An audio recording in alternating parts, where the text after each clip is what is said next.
Dois termos muito conhecidos no mundo do desenvolvimento web é front-end e back-end. O front-end, então, ele consiste na parte do desenvolvimento de software que o usuário, então, ele interage, que o usuário vê. Seria semelhante, então, ali, quem sabe, as telas.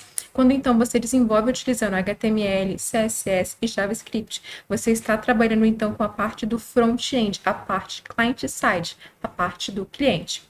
Agora, pode ser que, como ocorre com esse carro aí, né, que é a parte do front-end, o que o usuário vê, o que, na verdade, o motorista, né, as pessoas visualizam que elas tocam, não é suficiente para que esse carro ande, é da mesma forma no desenvolvimento de aplicativos. Pode ser. Isso não é para todos os aplicativos.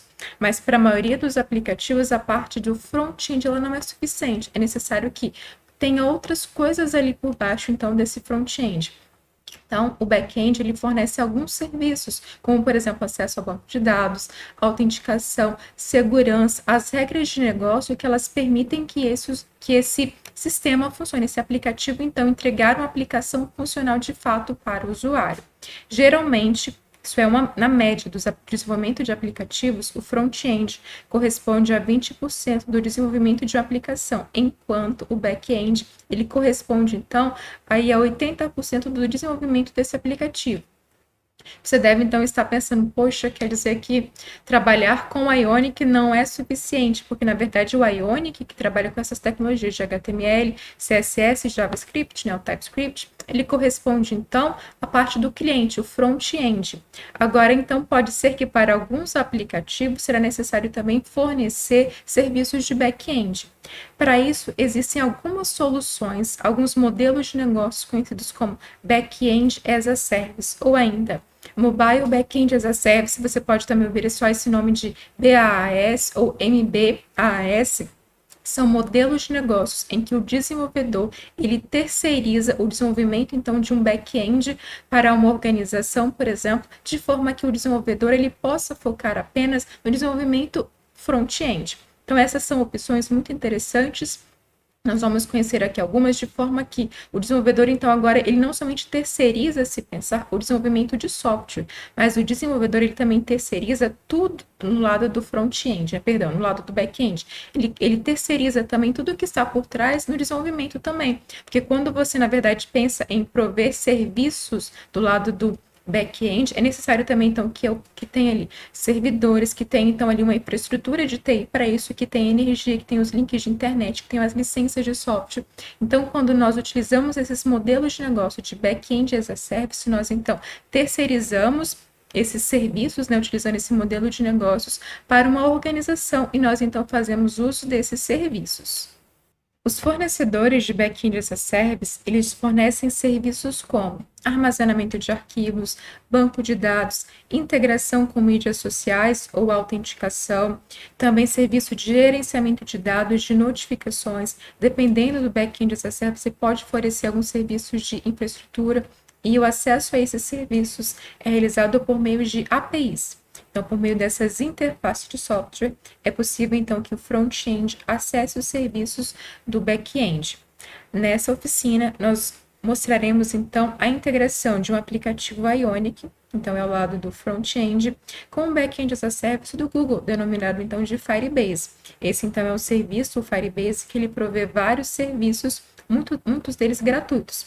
É claro que na versão gratuita há uma limitação da quantidade do uso de recursos, né, de armazenamento também, mas essa versão gratuita ela é muito vantajosa, ela apresenta, então, muita utilidade na maioria dos aplicativos. Que tem uma lista de alguns serviços fornecidos pelo Firebase. Alguns dos mais utilizados são banco de dados, serviços de mensagens ou serviços de notificação, serviços de armazenamento ali ou storage, serviços também de autenticação. Além disso, existem muitos outros serviços, por exemplo, para verificar relatórios do andamento desse aplicativo. O site oficial do Firebase é firebase.google.com. E aqui, então, é possível perceber que ele fornece, então, serviços para construir um aplicativo, para, por exemplo, gerenciar versões, monitorar o aplicativo e também permitir o crescimento e engajamento deste aplicativo. Aqui nós temos algumas empresas famosas que utilizam, então, essas APIs, alguns serviços, tanto aplicativos como gamers também, que utilizam, por exemplo, aqui conhecidos por nós no Brasil, acho que mais é o Trivago, a Duolingo também. E perceba que logo no final ele apresenta por exemplo, exemplos de interfaces, né, em que é possível nós fazermos essa integração com o Firebase e a aplicação, né, o front-end. Então, por exemplo, se você desenvolve para iOS, é possível utilizar a interface, então, utilizando o Swift e o Objective-C. Se você desenvolve especificamente para Android, existem já interfaces prontas para o Java e para o Kotlin, por exemplo. No JavaScript, existem já interfaces prontas. Para o C++ também, para o Unity. No nosso caso, nós podemos migrar facilmente do JavaScript para o TypeScript. Então, são exemplos de utilização em que, utilizando, então, o Firebase, nós podemos, então, fazer a integração com diferentes tipos de plataforma. E para acessar, então, o Firebase, para nós começarmos a fazer algumas configurações, é só clicar ali em cima em ir para a console. Eu já estou logada com o meu usuário, então, se você não tiver ainda, clique, então, para você logar com o seu usuário. Aqui eu já tenho os meus projetos criados, que eu faço então a integração de um aplicativo, por exemplo, com aplicativo ou site com o Firebase. E aqui eu vou clicar então adicionar um projeto. Vou chamar o meu projeto de Task 2, porque eu já tenho um projeto chamado Tasks 2, que eu já tenho um projeto chamado de Task. Clique em continuar. É possível fazer a integração com o Google Analytics para você então receber essa análise gratuita, né, de como está o funcionamento do seu aplicativo. Nós não vamos trabalhar com o Google Analytics, mas você já pode fazer a integração sem nenhum problema. E aqui ele pede para selecionar uma conta para você então gerar os relatórios do Google Analytics. Eu vou clicar na minha conta já disponível. Se você não tem uma conta criada ainda, é só clicar em conta, é tranquilo a criação dessa conta. Selecionei a minha conta, então, e vou criar o meu projeto. Esse projeto ele vai demorar um pouquinho a criação dele, então eu vou dar um pause aqui. Pronto, o projeto ele foi criado sem nenhum erro, agora é só clicar em continuar. Nós, então, seremos direcionados para a console específica deste projeto. Neste projeto, então, chamado de Task 2, tem algumas, do lado esquerdo, algumas, então, serviços em que nós podemos fazer a integração deste projeto que nós criamos aqui no Firebase com o nosso aplicativo, então, que nós estamos desenvolvendo no Ionic. Tem serviços, então, para criação, para construção de um aplicativo, são esses serviços que nós iremos focar.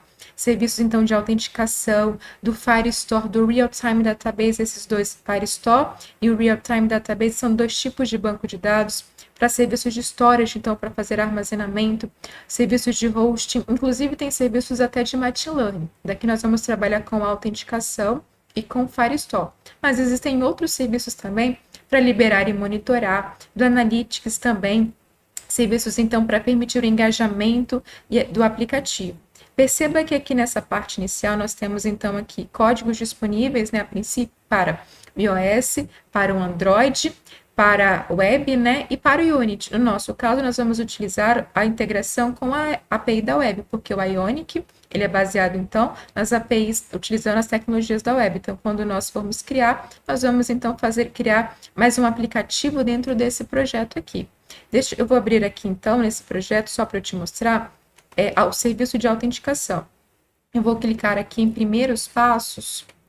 Nós não vamos fazer essa configuração agora, mas só para eu te mostrar que, olha só, utilizando o Firebase, um único projeto criado, é possível fazer a integração com provedores de serviços de autenticação diferentes. Por exemplo, com o Google, com o Facebook, com o Twitter, GitHub, Microsoft, com a Apple. Também é possível você fazer a autenticação utilizando, então, o seu número de telefone. Então, olha as vantagens de utilizar, então, o Firebase. Se nós não utilizássemos o Firebase, nós vamos fazer nas próximas aulas, a integração com a autenticação do Google e do Facebook. Se nós não utilizássemos o Firebase, seria necessário, então, que nós trabalhássemos individualmente com esses dois provedores de serviços, com APIs específicas. Agora, utilizando o Firebase é esse intermediário que, então, faz a conexão com o serviço de autenticação que nós queremos. Então, perceba como que a utilização do Firebase ela facilita, então, ele prover esses serviços de forma que nós, como desenvolvedores front-end, nós terceirizamos o desenvolvimento, então,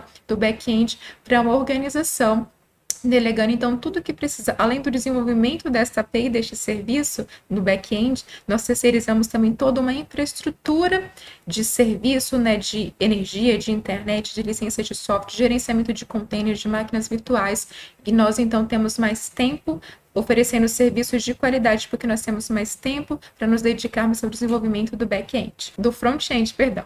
Então é isso, até a próxima aula.